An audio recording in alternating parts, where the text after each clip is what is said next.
Welcome back. We are joined today by Pepe Escobar. Bienvenido de nuevo. Hoy nos acompaña Pepe Escobar, analista político y autor especializado en el gran continente euroasiático. Gracias por volver a estar con nosotros.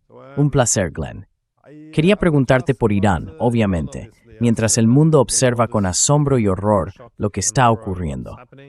A menudo pienso en el general estadounidense Wesley Clark. Hizo un comentario sobre lo que sucedió después de los atentados del 11 de septiembre, diciendo que tenían un plan para eliminar 7 países: Irán, Irak, Siria, Libia, Somalia y Sudán. Lebanon, Libya, Somalia, Sudán. And of course, the grand finale was Iran. Y por supuesto, el gran final fue Irán. Incluso Bush más tarde incluyó a Irán en el eje del mal. ¿Por qué es esto tan importante para los estadounidenses? Porque se trata de un objetivo muy diferente de los que han tenido en los últimos 30 años. Todos los presidentes de Estados Unidos, al parecer, más o menos querían ir contra Irán. Todos compartían la misma retórica que Trump, pero sabían que sería demasiado, un objetivo demasiado grande. Aún así, Trump fue hasta el final. ¿Qué ves tú como la importancia estratégica aquí? Aparte de, ya sabes, liberar a las chicas y todo eso, ayudar a los manifestantes, ¿esas tonterías? No, Glenn, esto es mucho más complicado. Irán es el santo grial. Soy uno de los últimos corresponsales extranjeros de la vieja escuela que quedan en el planeta. Estuve en Afganistán antes, durante y después del 11S, y estuve en Irak antes, durante y después. Fui a Irán muchas veces durante los años 2000, incluso cuando Rumsfeld y el régimen de Cheney hablaban de bombardear Irán. De hecho, ese era el estribillo semanal de John McCain. Así que todos sabíamos que Irán era el gran premio. Siempre lo fue, según el proyecto para el nuevo siglo americano, según Clean Break, según la influencia sionista en Washington, ya en los años 90, en todas partes. Así que por supuesto no pudieron hacerlo antes. Y lo que dice de hecho la famosa cita de Wesley Clark es que los consiguieron a todos. Y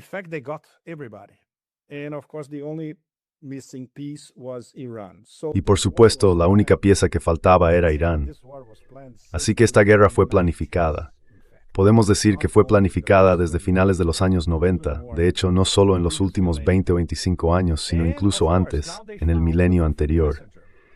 Y ahora han encontrado al mensajero perfecto, lo que algunos de mis amigos chinos, académicos, llaman el babuino en la Casa Blanca. Me encanta.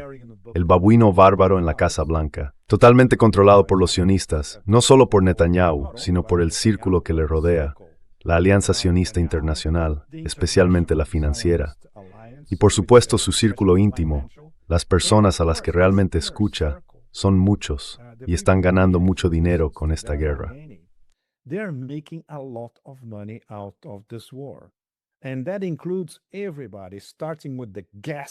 Y eso incluye a todo el mundo, empezando por el espantoso Jared Kushner.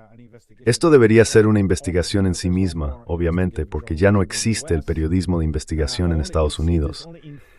Verás, esto solo aparece en cuentas de Substack, por ejemplo.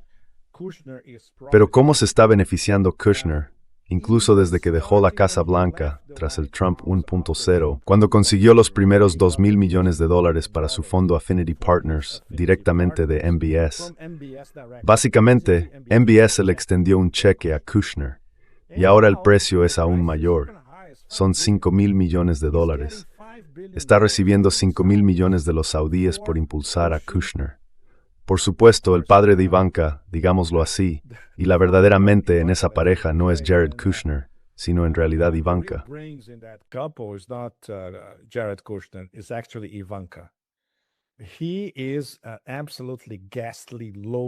Es absolutamente espantoso, un empresario inmobiliario de poca monta y sin escrúpulos. Pero por supuesto, Trump le escuchó y eso es muy, muy peligroso. Fue el principal vendedor de esta guerra, cara a cara con Trump, o mejor dicho, oído con oído. Y todos están sacando provecho. Lutnick, Chris Wright, el secretario de Energía, todos ellos.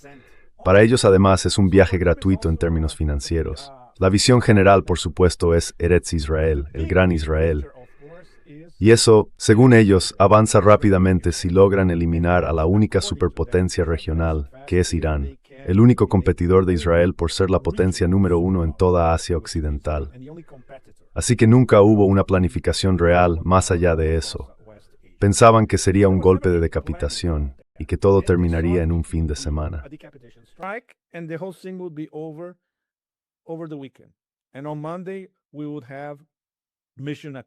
Y el lunes habríamos tenido la misión cumplida. Ya sabes, Wall Street por las nubes y todo eso. Ese era el plan. Pero las cosas empezaron a descarrilar media hora después del ataque de decapitación del 28 de febrero contra el Ayatollah Jamenei y gran parte del liderazgo.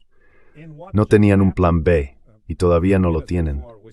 Y lo que acaba de ocurrir unos minutos antes de que empezáramos a hablar es absolutamente extraordinario. Todos esperábamos el comienzo de la auténtica autopista al infierno, el bombardeo de la red eléctrica de Irán, pero hubo una pausa.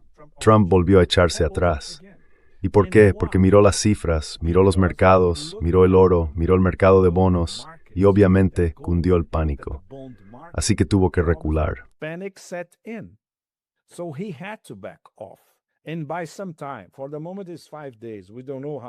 Y por el momento han pasado 5 días. No sabemos cómo se va a desarrollar esto. Pero lo más interesante es que unos minutos después, los iraníes se conectaron a Internet y básicamente le dijeron al planeta entero que el presidente de Estados Unidos es un mentiroso. No hay conversaciones en curso ahora mismo. Y esto es algo que estamos escuchando de Araghchi, el ministro de Asuntos Exteriores, de Kalibaf, el presidente del Parlamento y de otras fuentes políticas en todo Teherán. Se lo inventó. Y la razón principal, esto es lo que dicen los analistas financieros, es el mercado de bonos. Cuando Trump vio que el mercado de bonos se estaba descontrolando por completo, con los rendimientos de los bonos del Tesoro a 10 años alcanzando el 5%, superando incluso el 5%, luego bajando al 4,5% y ahora alrededor del 4,4% o así, se dio cuenta de que podría volver a subir.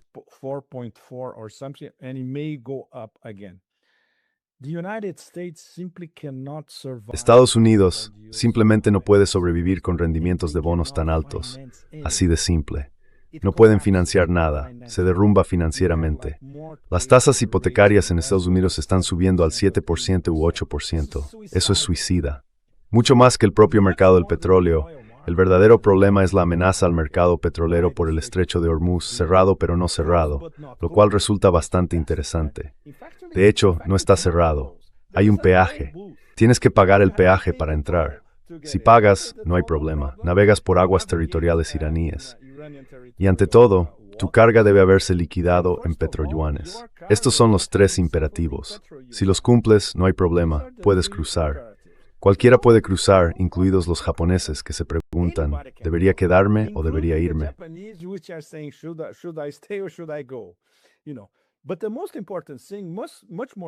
Pero lo más importante, mucho más importante que el petróleo, es el mercado de bonos. Así que todo se reduce a seguir el dinero. Todo gira en torno al dinero. Y obviamente, las personas que están ganando dinero con esta guerra dentro de Estados Unidos están absolutamente aterradas porque se les está yendo de las manos. Esa sería la principal razón para algún tipo de acuerdo. Pero Glenn, sabemos que un acuerdo es imposible cuando se observa la lista de exigencias del lado iraní y la lista de exigencias del lado estadounidense. Es absolutamente imposible encontrar un punto en común. Y por eso sigue siendo tan peligroso. Es como, ya sabes, una máquina infernal, una máquina de escalada que ha estado funcionando durante las últimas 3 semanas, que hoy pensábamos que estaría bajo control, y ahora se ha descontrolado por completo. Simplemente se ha pospuesto durante los próximos 5 días.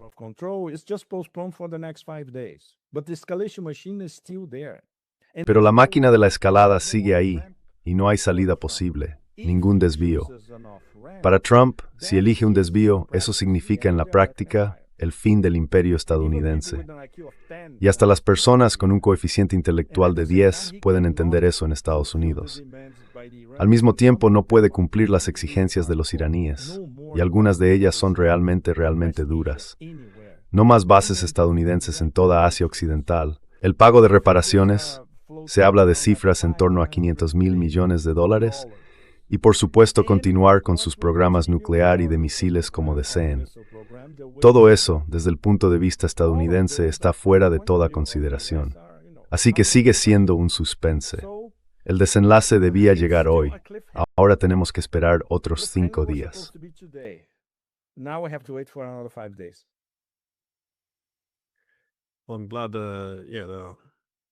Me alegra que el espectáculo de horror se haya pospuesto un poco. Pero es interesante que, tal como lo planteas, lo que los iraníes buscan esencialmente es la capitulación de Estados Unidos en esa región. Sin embargo, lo que Estados Unidos pide a Irán es su capitulación, es decir, que renuncie a sus aliados regionales, a sus misiles balísticos, a su disuasión convencional, a componentes clave de su economía. Así que, dado que este es el caso, la única manera de lograrlo es mediante la victoria. Parecemos estar atrapados en esta guerra de desgaste cuyo objetivo es agotar al otro bando. Ahora, Trump dice que tiene armas ilimitadas, lo cual, por supuesto, es una tontería.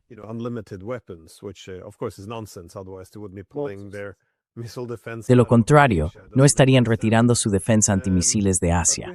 No tiene ningún sentido. Pero tenemos una idea general, más o menos clara, de lo que posee Estados Unidos y también de su capacidad para producir nuevas armas. En cambio, sobre las armas de Irán, sabemos mucho menos. Los iraníes dicen que tienen muchas armas almacenadas en sus túneles, decenas de miles, una vez más, pero es muy difícil verificarlo. No solo la cantidad, sino también la calidad. Entonces, ¿qué es exactamente sobre la Surur, especialmente sobre Squalido? La cantidad de satisfactoria, ¿sí? The quantity is a bit more difficult, I guess. La calidad ya ha quedado demostrada por la forma en que han utilizado algunos de sus mejores misiles, como el Khorramshahr 4 y el Fatah 2. Solo empezaron a usarlos hace aproximadamente una semana, y de manera muy limitada, aún no en grandes cantidades. Nadie sabe realmente qué se almacena en las ciudades subterráneas de misiles en la parte oriental de Irán, en el sureste, en el extremo este, cerca de la frontera con Afganistán. Ninguna de estas zonas ha sido alcanzada por los estadounidenses hasta ahora. Los estadounidenses ni siquiera saben dónde están esas ciudades subterráneas. Así que cada vez que los iraníes logran un avance tecnológico en los tipos de misiles que utilizan, siempre resulta muy impresionante. Y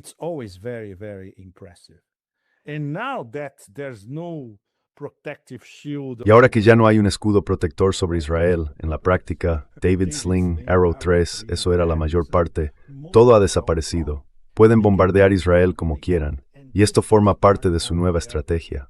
Siguen ajustando su estrategia de mosaico descentralizado, diría yo, semana tras semana.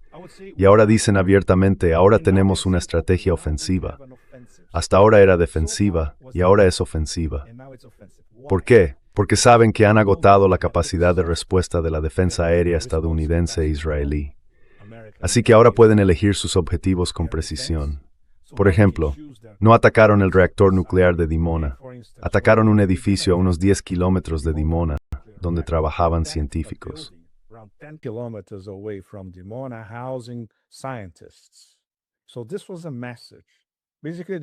Así que esto fue un mensaje. Básicamente están diciendo, mirad, podemos bombardear Dimona cuando queramos, pero no lo haremos ahora. Si bombardeáis Natanz, nosotros bombardearemos Dimona. Esa es también parte del mensaje.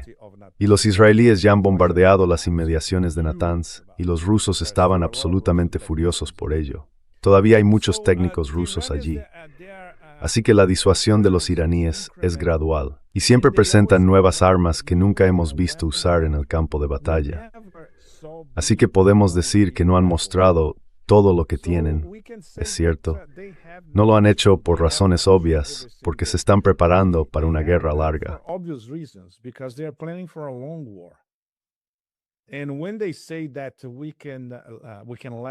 Y cuando dicen que pueden resistir los próximos 6 meses, sí, pueden. En primer lugar, porque no sabemos dónde están la mayoría de esos misiles y drones. En segundo lugar, cada semana presentan nuevas armas que nunca habíamos visto antes.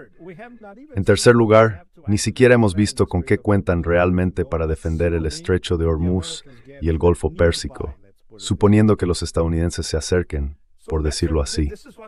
Así que esto es lo que significa la disuasión. Y así es como se tiene una estrategia en mosaico descentralizada que puede ajustarse a propósito, de forma progresiva, metódica y minuciosa. Y es extremadamente impresionante. Y del otro lado, ¿qué vemos? Lo único que hacen: bombardear indiscriminadamente, bombardear objetivos civiles, bombardear barrios residenciales en Teherán.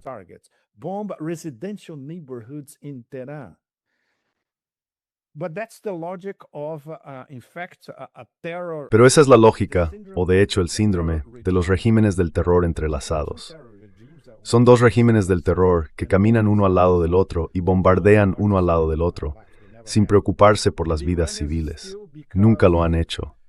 Y los iraníes todavía, porque ya sabes, todo lo que podamos decir en términos de teología chií, su ética de la resistencia, su respeto por la vida humana, no están atacando objetivos civiles. Están empezando a atacar infraestructuras civiles de doble uso en Israel. Esa es otra historia, porque ahora quieren concentrarse básicamente en destruir todos los nodos clave que hacen que el Estado de Israel funcione. A eso lo llaman la gran constricción. Es su propia terminología. Y esto ha comenzado en los últimos 3 o 4 días.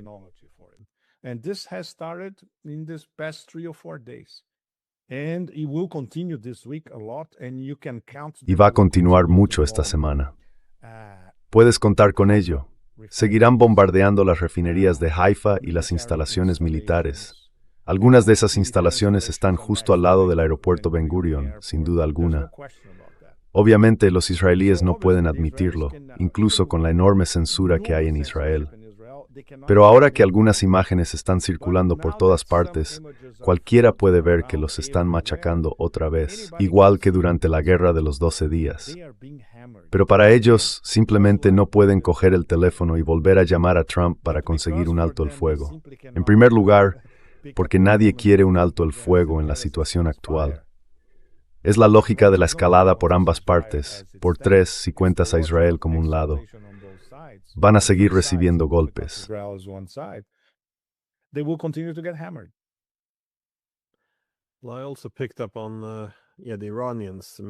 Bueno, también me fijé en que los iraníes están haciendo este argumento de que están pasando de la defensa al ataque.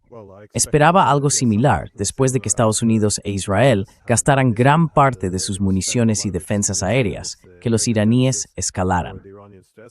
Pero, ¿qué sabemos realmente hasta ahora sobre la estrategia de Irán en la guerra?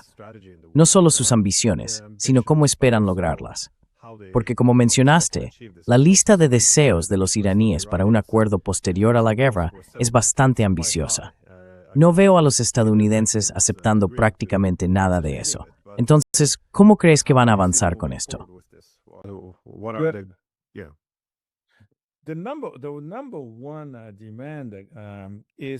La principal exigencia es, por supuesto, que no haya más bases militares estadounidenses en toda Asia Occidental.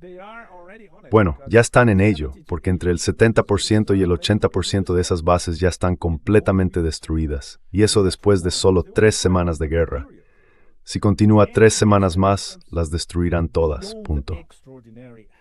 Y ayer ocurrió algo verdaderamente extraordinario, de lo que nadie habla, pero cuya importancia es estratosférica. 23 años después del shock and awe en Irak, Estados Unidos y la OTAN han sido expulsados de Irak.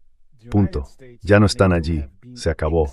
Solo tienen una base en Erbil, pero esa no cuenta, porque el Kurdistán iraquí está básicamente controlado por una banda de mafiosos.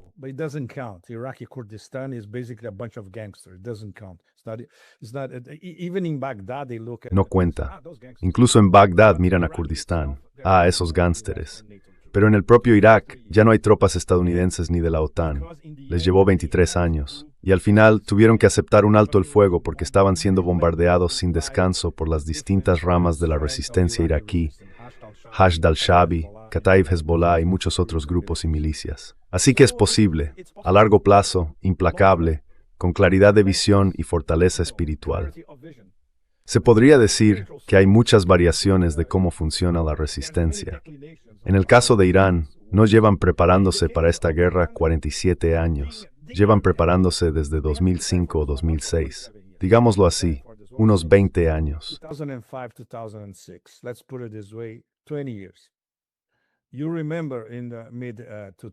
¿Recuerdas a mediados de los 2000, cuando había planes activos para bombardear realmente Irán, coordinados por Rumsfeld en aquel momento? Pero los estadounidenses pensaban, no tenemos suficiente, porque en ese momento también estaban considerando una invasión terrestre. Todo lo que se había conseguido en Washington fue un desastre total, así que lo abandonaron. Dijeron, no, necesitamos socavar el régimen, a los mulás, toda esa basura de la que hablan todo el tiempo, durante unos años más. Y luego, cuando llegue el momento adecuado, que según ellos es ahora. Así que no se trata solo de sionistas radicales, sino también de los viejos neoconservadores, la gente del proyecto para el nuevo siglo americano, los restos de aquel proyecto. Ahora es el momento adecuado.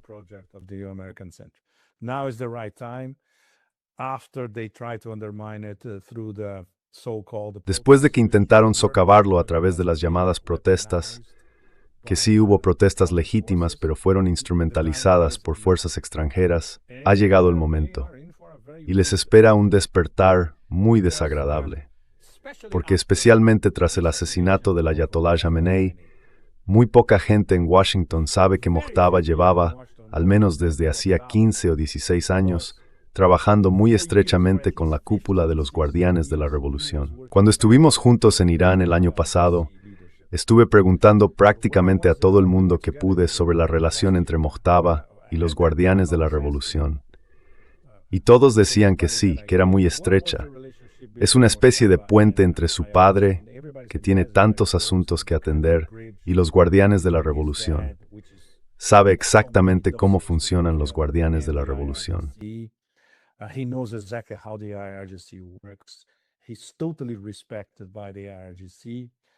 Es totalmente respetado por la Guardia Revolucionaria Islámica.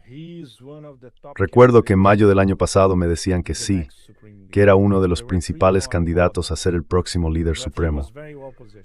Había 3 aspirantes, pero él estaba muy bien posicionado, especialmente por su relación con la Guardia Revolucionaria. Así que el hecho de que fuera elegido por el Consejo de Expertos como nuevo líder supremo, aunque no sea un gran ayatolá, demuestra que están apostando por la idea, por el simbolismo, por el hecho de que continúa la labor de su padre. Y esto es tan poderoso que incluso si no aparece en público, su aura y su influencia son enormes. Ha sido universalmente respetado desde el primer día.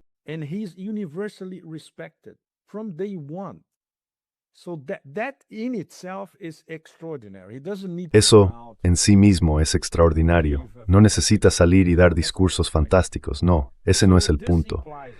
Esto implica una continuidad del gobierno, una continuidad de la idea de resistencia, con la diferencia de que ahora los que están completamente al mando son los guardianes de la revolución islámica. No hay duda de eso. En este momento ellos dirigen Irán.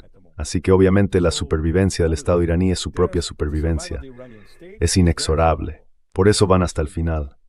Y por supuesto, nunca hay que olvidar que tienen plenamente encarnado el espíritu chi del martirio. Si mueren como mártires, mueren por la causa. No se puede quebrar a gente así. Está fuera de toda cuestión.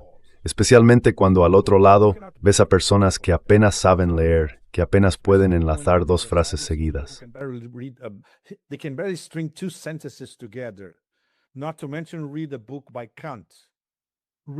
Por no hablar de leer un libro de Kant, escrito por Ali Larijani, también asesinado.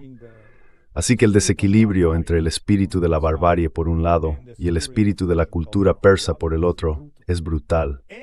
Y aprendieron algo que antes no sabían, el arte de las relaciones públicas. Su estrategia de comunicación está funcionando muy bien en todo el sur global. Ahora se han convertido en un éxito en términos de opinión pública. El apoyo a Irán en todo el sur global es prácticamente unánime ahora.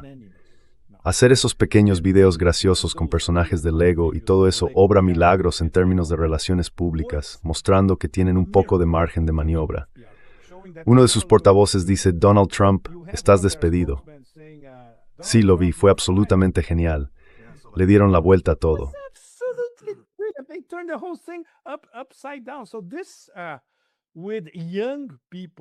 Así que esto, con los jóvenes en Estados Unidos, en todo Occidente, en China, en África, en el sudeste asiático, wow, esto no tiene precio. El sindicato Epstein ya ha perdido la batalla por la opinión pública a nivel global. Eso es seguro. Y ahora, aliados con los iraníes, que también han aprendido a jugar el juego del poder blando, cuando juntas todo esto, tienen en sus manos cartas militares, cartas de poder blando y cartas de presión que nadie pensó que tendrían. Hace 3 o 4 semanas nadie habría apostado a que resistirían. Primero, que resistirían tanto tiempo y que contraatacarían con tanta fuerza como lo están haciendo ahora. Por supuesto, una vez más, fueron subestimados. Y esa es una de las características del imperio. El imperio subestima a todo el mundo.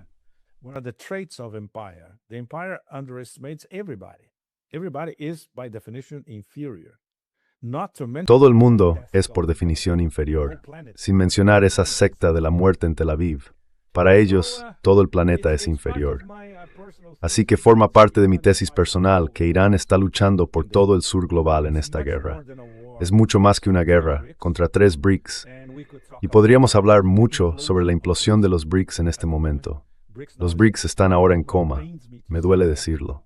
He dedicado mucho trabajo estas últimas semanas solo a seguir a los BRICS, y en este momento están en un coma profundo. No sabemos si van a resucitar. Pero básicamente esta es una guerra. Irán la está liderando con el respaldo de Rusia y China. Y sí, son 3 BRICS intentando defender a todo el sur global de un cáncer, esencialmente.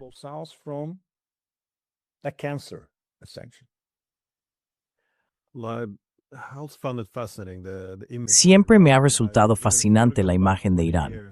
Si hubieras retrocedido 20 años, habría sido impensable ver este tipo de simpatía por Irán en todo el mundo. Por supuesto, 2 ataques sorpresa y este tipo de destrucción salvaje de Irán tienden a despertar simpatías. Pero creo que hay algo más. Lo que dijiste sobre la continuidad también es un punto muy acertado, porque este es el problema cuando demonizas a tu oponente. Asumes que todos son débiles, que solo hay un líder sosteniendo toda la estructura, como un castillo de naipes. Creo que se subestimó la continuidad. The continuity, I think, was underestimated. I've seen politicians and journalists make the He visto a políticos y periodistas argumentar que después de que mataran a Khamenei, bueno, ahora los iraníes por fin tienen una oportunidad de paz y, ya sabes, de libertad. En primer lugar, no estoy seguro de que él se lo hubiera quitado. Ni siquiera sé por dónde empezar. Es muy extraño. Pensaban que si mataban a ese tipo, al día siguiente sería un país nuevo. No lo entiendo. Normalmente pienso que es ignorancia o malicia, pero creo que a veces subestimo la ignorancia, lo que realmente pensaban que ocurriría después de matar a Khamenei. Pero en cuanto a los BRICS, me pareció un punto interesante, porque, dado que es una guerra de desgaste, en gran medida es una guerra de todo o nada.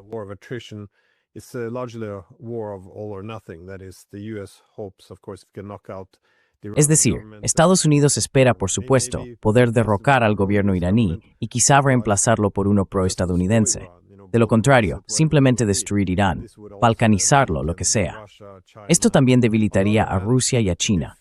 Por otro lado, si Estados Unidos fracasa, veremos un Irán mucho más fuerte, estrechamente vinculado con Rusia y China. En esencia, este gran proyecto euroasiático será mucho más poderoso que antes. Pero entonces, ¿por qué se ve a los BRICS en coma y también a la Organización de Cooperación de Shanghái? ¿Qué se observa? Irán es ahora miembro de ambas. ¿Cómo ves su futuro?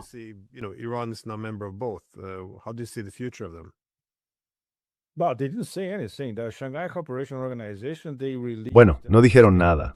La Organización de Cooperación de Shanghái emitió un comunicado lamentable, por cierto, cuando uno de sus miembros plenos estaba siendo atacado directamente. BRICS es aún peor, porque esto es algo de lo que llevamos años hablando, los problemas internos de BRICS. Hablamos mucho de esto con los rusos, y los rusos son siempre los aglutinadores dentro de BRICS. Siempre están tendiendo puentes entre las diferencias. Pero ¿cómo se pueden tender puentes ahora, cuando hay miembros de BRICS como los Emiratos Árabes Unidos, incitando al sindicato de Abstan a ir con todo contra Irán, un miembro pleno de BRICS? Y cuando está lo que hizo la India a Irán, una serie de traiciones. Todo.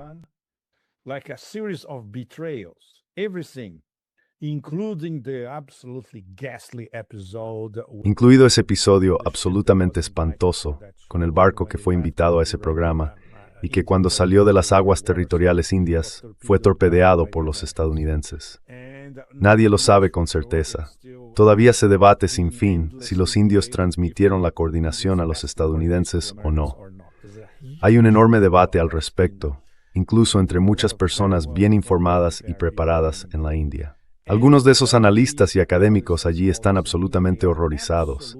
Han dicho, mira, no tenemos palabras para expresar a nuestros amigos del sur global cómo la política exterior india está traicionando los valores de la India. No somos eso que está en el gobierno ahora mismo, pero no pueden hacer mucho. Así que las divisiones internas dentro de los BRICS son terribles. Brasil es un chiste. The internal splits of BRICS are terrible. Brazil is a joke. I prefer not even to talk about it. And South Africa is irrelevant. Prefiero ni siquiera hablar de ello. Y Sudáfrica es irrelevante. Así que ya sabes, seguimos dependiendo de Rusia y China. Por el momento, dos estrategias diferentes, pero ambas muy eficaces. Todos sabemos cómo Rusia y China están defendiendo diplomáticamente a Irán, incluso en el Consejo de Seguridad de la ONU. Ayer hubo una llamada telefónica entre Lavrov y Arakchi, muy importante. Lo que se filtró de esa llamada fue el típico bla bla bla, pero estoy seguro de que hablaron de cuestiones bilaterales muy importantes, incluido este respaldo a corto y largo plazo. Y China también está ayudando a Irán diplomáticamente y, por supuesto, con inteligencia, tanto Rusia como China. Escribí sobre esto en algunas de mis columnas anteriores con detalle, sobre cómo Rusia y China están ayudando a Irán con inteligencia satelital las 24 horas del día. 24/7 intel, satellite intel. In the case of Russia, even better. En el caso de Rusia, aún mejor. Esos sheds que fueron a Rusia se transformaron en geraniums. Luego regresaron a Irán y ahora están en el campo de batalla, mucho más mejorados en comparación con los Shaheds originales. Sin mencionar el famoso puente aéreo Astrakhan-Teherán, donde no tenemos ni idea de lo que había dentro de esos aviones de carga Ilyushin que iban de Rusia a Irán, tanto en términos de hardware como de software. Así que están respaldando a Irán, no hay duda de eso. Pero están mirando todo el panorama general a largo plazo. They are looking at the bigger picture long term. And they know that the only way to constitute Y saben que la única manera de constituir Irán, el proyecto del que nosotros, todos los analistas independientes, tú incluido, hemos estado hablando y escribiendo durante muchos años, es la integración euroasiática. Depende de estos tres actores, estos jugadores que forman parte de los BRICS y de la OCS, Rusia, China e Irán. Así que no pueden permitir de ninguna manera que Irán fracase, sea desmembrado, se descomponga o sea destruido. Esa es la prioridad número 1. Esto es lo que guía sus consideraciones estratégicas en Moscú y en Pekín. En cuanto a los detalles, en el día a día es fascinante, porque por ejemplo los rusos dicen, mira, los iraníes no están pidiendo nada, igual que no lo hicieron en el pasado reciente. as they did not ask in the past, in the recent past. If they do, we'll be there. Si lo hacen, estaremos allí. Y por supuesto los persas, como todos sabemos, son muy orgullosos. Solo pedirían ayuda si realmente estuvieran contra las cuerdas. Y no lo están por el momento. Están controlando el relato. Tienen prácticamente todas las cartas en la mano, salvo el bombardeo indiscriminado. Todas las demás cartas importantes las tienen los iraníes. Y los chinos, por supuesto, están observando a un socio estratégico, una de sus fuentes de energía, uno de los nodos clave de la franja y la ruta, las nuevas rutas de la seda. Y por supuesto, lo hacen a la manera china, de formas que ninguno de nosotros ve. Pero está ahí, ya sabes. It's there, you know. So this will be the future of the multipolar. Así que este será el futuro del mundo multipolar de integración euroasiática, dependiendo de estos tres actores. Y en este momento podemos decir que los BRICS son una no entidad, completamente. Espero que eso cambie. Espero que los rusos puedan decirles algunas cosas a los indios en el periodo previo a la cumbre de los BRICS en Delhi a finales de este año. Es un año terrible para que la India presida los BRICS, porque hay muy poca confianza en la India por parte de muchas de las naciones del grupo. Pero va a ser difícil resucitar. Va a ser muy difícil, muy distinto. Supongo que compartes el mismo punto de vista. Así que déjame preguntarte, Glenn Deason, ¿estás de acuerdo con este mini análisis en este momento? ¿O eres más optimista o realista? Realista. Is it realistic? Well, I was also Bueno, yo también me quedé un poco sorprendido por el comportamiento de los indios. La forma en que invitaron a Irán a participar en ese ejercicio naval, y luego vieron cómo los estadounidenses destruían el buque de guerra iraní de regreso a casa, y aún así no fueron capaces de condenarlo de ninguna manera. Me pareció bastante impactante. Pero luego, por otro lado, ahora vemos a Irán dando a la India acceso para pasar por el estrecho de Hormuz. Así que no estoy seguro de que algunas de estas cosas puedan solucionarse. Además, el corredor internacional de transporte norte-sur, el que va desde Rusia, pasando por Irán hasta la India, en cierto momento simplemente está en el interés estratégico de la India preservarlo.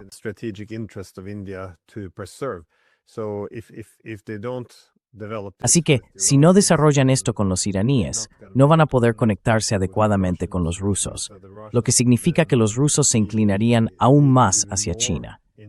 Y creo que es del interés o de la ambición de los indios crear un equilibrio mayor de dependencias en Eurasia para asegurarse de que existan muchos centros de poder y que China no se vuelva demasiado dominante. La única manera de lograrlo es diversificar. Se necesita a Irán. Si no se cuenta con Irán, Eurasia será muy centrada en China. Y por eso no está en el interés de la India, ni tampoco en el de Estados Unidos. Así que no entiendo esta obsesión con intentar desconectar este corredor. Me parece muy insensato.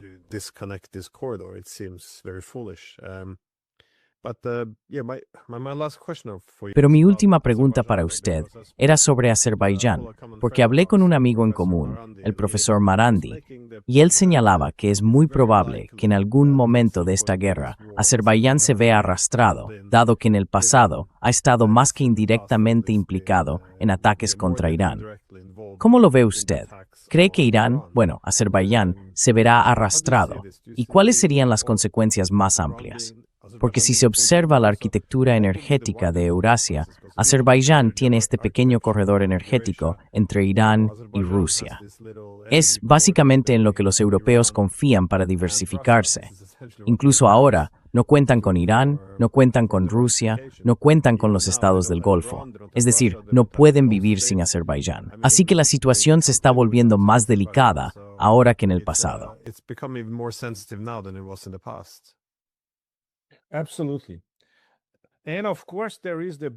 Absolutamente. Y por supuesto está el ángulo del BTC-BTS. Las cifras varían, entre algo más de 30 y un 49% del petróleo de Israel proviene del BTC, el oleoducto Bakú-Tiflis-Ceyhan. Es una historia que he seguido desde el principio cuando Brzezinski fue a Bakú en 1995 para vender la idea al clan Aliyev. Es una historia muy larga, y ya entonces era la misma narrativa. Necesitamos sortear a Rusia e Irán. Así que, ¿por qué no construir un oleoducto que va a costar casi $4.000 millones? Eso es lo que hay. Pero el problema es que Aliyev y Erdogan no hicieron nada para cortar el suministro de petróleo de Bakú a Israel. Forma parte de sus tratos turbios y dudosos. Erdogan y Aliyev. Aliyev es un auténtico gángster y Erdogan es un jugador a dos bandas. Siempre está cubriéndose las espaldas. Una alianza muy complicada. Desde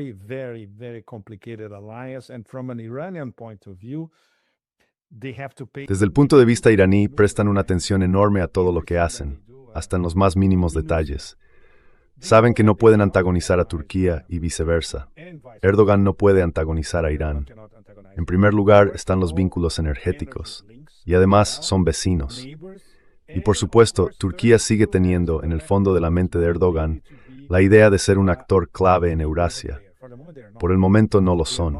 No forman parte de nada importante. Tienen su propia estrategia, que es algo que, cuando estuve en Estambul, fui allí y hablé con ellos, no podían explicar realmente qué es lo que quieren. La famosa, ¿cómo se llama esto? Perdón, Glenn, se me escapa ahora. La Fundación de los Estados Turcos, o más bien la Organización de los Estados Turcos, con sede en Estambul, Básicamente es un plan inmobiliario para que los amigos de Erdogan consigan contratos por toda Asia Central. Real estate contracts all across Central Asia. That's essentially it. So it's not power projection. Eso es básicamente todo. Así que no se trata de una proyección de poder. En términos geopolíticos, cuando pones a Turquía compitiendo con China y Rusia en Asia Central, es una broma. Ni siquiera cuentan, ¿verdad? Pero la ambición está ahí. Y por supuesto, la relación entre Turquía e Israel sigue siendo extremadamente turbia.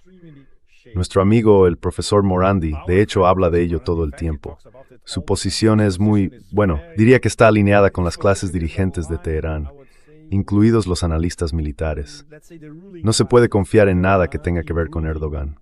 Siempre está jugando a un doble juego. Es cierto, juega un doble juego con todo el mundo. Pero Azerbaiyán es muy complicado. Acabarían viéndose arrastrados, suponiendo que esta guerra continúe. Eventually, assuming this war goes on, if they are dragged to do something and allow, for instance, Si se ven arrastrados a algo y permiten, por ejemplo, ataques contra Irán desde territorio azerbaiyano, van a pagar un precio enorme. Eso fue lo que ocurrió durante la guerra de 12 días. Y entonces Irán no hizo nada al respecto. Pero Irán tenía pruebas concluyentes de que los drones procedían del territorio azerbaiyano para atacar a Irán. Si eso vuelve a suceder, Aliyev va a estar en serios problemas, por decirlo suavemente. Por el momento, es una situación de esperar y ver. Piensan que, esta guerra no tiene nada que ver con ellos y que al final, dependiendo de cómo se desarrolle, incluso podrían beneficiarse. Pero aún no hay nada seguro. En cualquier caso, he recibido una invitación para uno de esos foros en Bakú. Voy a aceptarla porque me encantaría plantear estas preguntas a la gente de allí, suponiendo que no me metan en la cárcel. to these people on the spot, assuming they don't gonna throw me in jail. No, it's just too many. Es simplemente demasiado. Siempre pongo este ejemplo con la guerra contra Irán.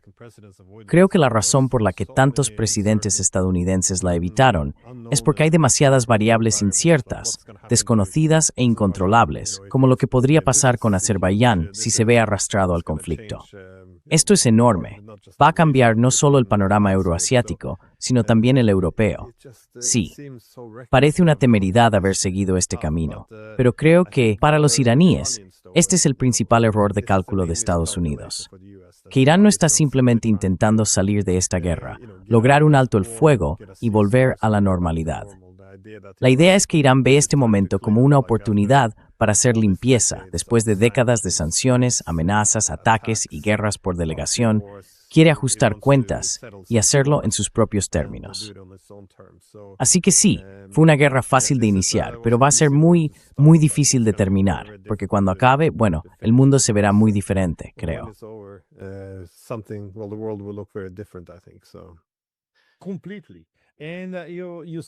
Completamente.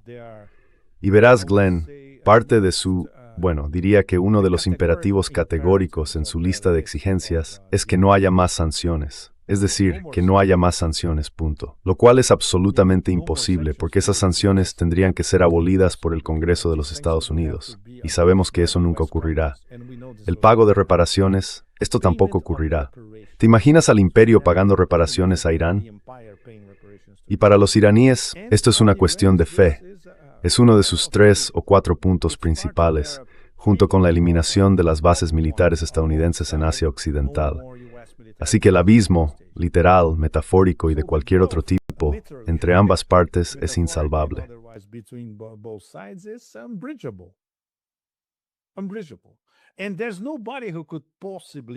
Infranqueable. Y no hay nadie que pueda mediar. El único posible mediador podría ser Rusia.